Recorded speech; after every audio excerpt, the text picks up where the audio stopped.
யாழினி, நீங்கள் முதலில் மன்னிப்பு கேட்கணும் அப்படிங்கிறாரு வரதராஜன். அதை தாண்டி மிக முக்கியமான கேள்வி, நீங்கள் கொடுத்த தேர்தல் வாக்குறுதி, நாங்கள் வந்தால் முதல் கையெழுத்து நீட் விலக்கு அப்படின்னு, அது ஏன் முடியாமல் போச்சு அப்படிங்கிறத மக்கள்கிட்ட சொல்ல வேண்டியதும் உங்களுடைய கடமை அல்லவா? கண்டிப்பாக அது எங்கள் கடமை தான். நாங்கள் தேர்தலுக்கு வாக்குறுதியாக கொடுத்தது நாங்கள் வந்தோடனே நீட்டை விலக்கிறதுக்கான மசோதாவில் கையெழுத்து போட்டு அதை பரிந்துரை பண்ணி நாங்கள் அனுப்பிச்சி வைப்போம்னா அதை நாங்கள் பண்ணிட்டோம். இவங்கள மாதிரி மக்கள்கிட்ட போய் சொல்லி மக்களுக்கு துரோகம் பண்ணுறதுக்கு நாங்கள் பிஜேபி கிடையாது, நாங்கள் திராவிட முன்னேற்ற கழகம் ஃபர்ஸ்ட். ரெண்டாவது மன்னிப்பு கேட்கணும் அப்படின்னு சொன்னார் இல்லையா. இன்றைய தேதியில் தமிழ்நாட்டு மக்களுக்கு நான் ரொம்ப ஸ்ட்ராங்கான வேர்டை யூஸ் பண்ணுறேன், காலில் விழுந்து மன்னிப்பு கேட்கணும்னா அது பிஜேபியோட கூட்டணி இருக்கிற கட்சிகள் மட்டும்தான். எல்லா தளத்துலையும், அது கல்வியாக இருக்கட்டும், பள்ளி கல்வியாக இருக்கட்டும், இன்னைக்கு மருத்துவ கல்வியாக இருக்கட்டும், இது மருத்துவ கல்லூரி கல்வின்றது ஒரு மெடிக்கல் எஜுகேஷன் மட்டும் கிடையாது. தமிழ்நாட்டில் இருக்க சுகாதார கட்டமைப்பையே இவங்க நாசம் பண்ணுறதுக்காக கொண்டு வரப்பட்ட எக்ஸாம் தான் இந்த நீட் எக்ஸாம். அந்த மாதிரி பல தளத்தில் எல்லா தளத்துலையும் மக்களுக்கு, தமிழ்நாட்டு மக்களுக்கு துரோகம் செஞ்சுட்டு இருக்கிறது ஒன்றிய பாஜக அரசு தான். அதுக்கு அவங்களுக்கு பயந்து அவங்களுக்கு முன்னாடி ஆமாசாமி அப்படின்னு கும்பிட்டு போட்டுட்டு அவங்க சொல்றது எதையுமே எதிர்க்காம நாடாளுமன்றத்தில் நீட்டை கொண்டு வந்த பாஜக கேள்வி கேட்க தைரியம் இல்லாம அங்கேயும் போய் திமுக கிட்ட போய் நீட்டை பத்தி கேட்டுட்டு இருக்கிற கட்சிகள் யாருக்குமே இன்னைக்கு நீட்டை பத்தி பேசுறதுக்கான எந்த ஒரு அருகதையும் கிடையாது. அவர் கேட்ட சில கேள்விகள் கண்டிப்பா நான் அட்ரஸ் பண்ணணும் அப்படின்னு நினைக்கிறேன். ஃபர்ஸ்ட் கேட்டது இங்க உச்சநீதிமன்றத்துல இருக்குன்னு நீங்க தான் பேரவையில சொன்னீங்க. இப்ப திரும்ப அனைத்து கட்சி கூட்டம் நடத்துறீங்க அப்படின்னு கேக்குறாங்க. அது உச்சநீதிமன்றத்துல வழக்கு இருக்கத்தானே செய்யுது. ஆமா, நமக்கு பிரசிடென்ஸ் இருக்கு. ஒரு எக்ஸாம்பிள், இதுக்கு முன்னாடி பிஜேபி எப்படி செயல்பட்டிருக்குன்ற எக்ஸாம்பிள்ஸ் இருக்கு. இன்னொரு விஷயம், ரெண்டு விஷயமா இதை பார்க்கணும். ஒன்று இந்த எக்ஸாம்பிள், இன்னொரு விஷயம் என்ன அப்படின்னு பார்த்தோம்னா, ஒரு விஷயத்தை எந்த விதத்துலலாம் நம்ம அட்ரஸ் பண்ணலாம் அப்படின்னு. இவங்க ஒரு ஜுடிஷியரி சுப்ரீம் கோர்ட் ஜட்ஜ்மெண்ட் கொடுத்தாலுமே அதை மீறி போய் செயல்படுற ஆட்கள் தான் பாஜக. அவங்க நம்ம எக்ஸாம்பிள்ஸ் பார்த்தோம்னா டெல்லியோட ஸ்டேட்ஹுட், அவங்களுக்கான ரைட்ஸாக இருக்கட்டும், இல்லை எலெக்ஷன் கமிஷனோட தலைவராக இருக்கட்டும், இல்லை இடியோட தலைவர், அந்த விஷயத்தில் எல்லாத்துலேயுமே சுப்ரீம் கோர்ட் கொடுத்த ஜட்ஜ்மெண்ட்டை மீறி தான் செயல்பட்டது ஒன்றிய பாஜக அரசு. ஸோ பட் எனிவே, நம்ம திராவிட முன்னேற்ற கழகம் பார்த்தோம் அப்படின்னா அது கான்ஸ்டிடியூஷனை மதிக்கிற ஒரு கட்சி. அதனால நம்ம சுப்ரீம் கோர்ட்டையும் நம்ம நாடி இருக்கோம் வித் ரைட் டேட்டாஸ். ஏடிஎம்கே இருக்கிறப்ப அவங்க ஒரு தப்பான ஒரு ஃபைலிங் பண்ணி வச்சிருந்தாங்க, அதையும் சரி பண்ணி கரெக்டான ஃபைலிங்கை பண்ணியிருக்கிறது திராவிட முன்னேற்ற கழகம். இன்னொரு விஷயம் பார்த்தோம்னா, ஒரு பொலிட்டிக்கல் வில், மக்களால் தேர்ந்தெடுக்கப்பட்ட ஒரு ஆட்சி திராவிட முன்னேற்ற கழகம். நாங்கள் மக்களை ரெப்ரசென்ட் பண்ணிட்டு இருக்கோம். மக்களோட கோரிக்கை தான் இந்த நீட் விலக்கு. அவர் நக்கல் பேசிட்டு போனார்ல, நீட் விலக்கு அங்கே போய் பல்பு வாங்குவாங்க. இது மக்களோட கோரிக்கையை இன்னைக்கு ஒன்றிய பாஜக அரசு அவமதிச்சிருக்கு. இன்னைக்கு அவர் பேசினது எல்லாமே தமிழ்நாட்டு மக்களோட கோரிக்கையை தான் அசிங்கப்படுத்தி பேசிட்டு இருக்காங்க பாஜக அரசு. அண்ட் அந்த பொலிட்டிக்கல் வில்லை ரெப்ரசென்ட் பண்றது, இது ஒரு கட்சி மட்டும் இதுக்கு இந்த நீட் விலக்குக்கு சப்போர்ட் பண்ணல. தமிழ்நாட்டில் இருக்க எல்லா கட்சியுமே we are unanimous-ஆ நாங்க இந்த நீட் எங்களுக்கு வேணாம், ஏன்னா தமிழ்நாட்டோட சுகாதாரத்துக்கு எதிர்காலத்துக்கு இது நல்லது இல்லைன்ற ஒரு முடிவை நம்ம ரெப்ரசென்ட் பண்ணணும். ஸோ இன்னொன்று பார்த்தோம்னா, மாநில பட்டியலுக்கு எஜுகேஷன் லிஸ்ட்டை கொண்டு வரதுக்கு அதுக்கான கேஸும் போட்டிருக்கோம். ஆல் பாசிபிள் மொடாலிட்டிஸ்ன்னு சொல்லுவாங்க இல்லையா, எல்லாத்தையுமே முன்னெடுத்திருக்கு திராவிட முன்னேற்ற கழகம். இவங்க எலெக்ஷனுக்கு முன்னாடி 15 லட்சம் ரூபான்னு சொல்லிட்டு அதுக்கப்புறம் அந்த கேள்வி கேட்டப்ப அமித்ஷா என்ன சொன்னார்னா, அது எலெக்ஷனுக்கு முன்னாடி நம்ம சொல்ற ஜும்லா, அதாவது பொய் சொல்றது அப்படின்னாரு. நாங்க அப்படி பண்ணவே கிடையாது. வந்ததுல இருந்து இன்னைக்கு வரைக்கும் அதுக்காக ஒரு கமிட்டி போட்டீங்க. அந்த கமிட்டியுடைய ரிப்போர்ட்டை நீதிமன்றங்கள் எப்படி பார்க்கின்றன, மத்திய அரசு எப்படி பார்க்கிறதுங்கிறது கேள்வியே அவருடைய பார்வையிலே விட்டுட்டேன். ஆனால் நீதிமன்றங்கள் எப்படி பார்க்கிறாங்க? ஏகே ராஜன் கமிட்டியுடைய ரிப்போர்ட்டை நீதிமன்றம் எப்படி ஏற்றுக்கொண்டது? நீதிமன்றம் போனப்ப கண்டிப்பா நம்ம டேட்டாஸோட தான் போகணும். ஸோ கண்டிப்பா ஏகே ராஜன் கமிட்டி அந்த இடத்துல அவங்க அதுக்கான வெயிட்டேஜ் கொடுப்பாங்கன்றது நம்பிக்கை அப்படின்றது ஒன்று இருக்கு இன்னைக்கு நம்ம மக்கள் கிட்ட. இன்னொன்று முக்கியமான விஷயம், சிதம்பரம் சார் சொன்னாரா, யார் சொன்னாங்கன்னு தெரியல, பட் இந்த கவர்மெண்ட் நோ டேட்டா கவர்மெண்ட்னு சொன்னாங்க.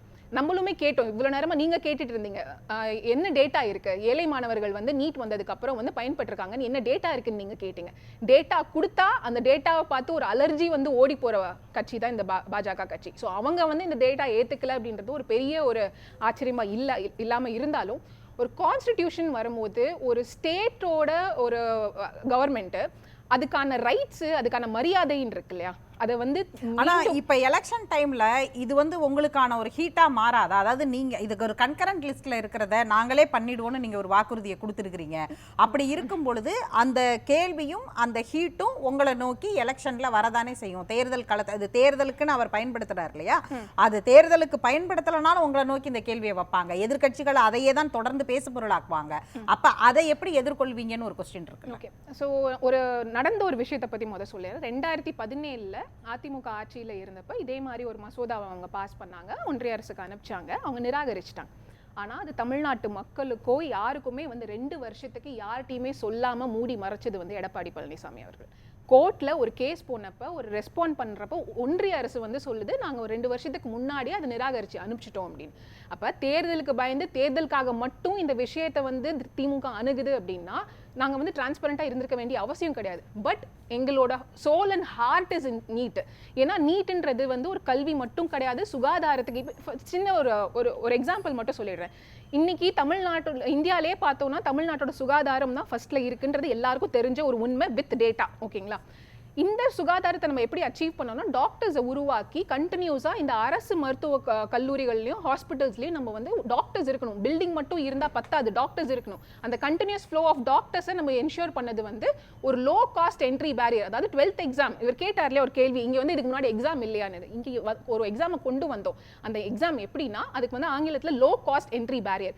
கொஞ்சமா செலவு பண்ணாலுமே அந்த எக்ஸாமை வந்து பாஸ் பண்ணிடலாம். தமிழ்நாட்டில் அதுவும் நம்மளோட வந்து அரசாங்க பள்ளிகள்லாம் நல்ல கண்டிஷனில் இருக்கிறதுனால, நல்ல ஸ்டாண்டர்டாக இருக்கிறதுனால, ஈவன் வித்தவுட் எனி ஸ்பெண்டிங் வந்து நிறைய மாணவர்கள் வந்து மருத்துவக் கல்லூரிக்கு வந்து போயிட்டு இருந்தாங்க. அந்த லோ காஸ்ட் என்ட்ரி பேரியர் இவங்க என்ன பண்ணியிருக்காங்க அப்படின்னு பார்த்தோம்னா ஒரு ஹை காஸ்ட் என்ட்ரி பேரியராக மாற்றிருக்காங்க.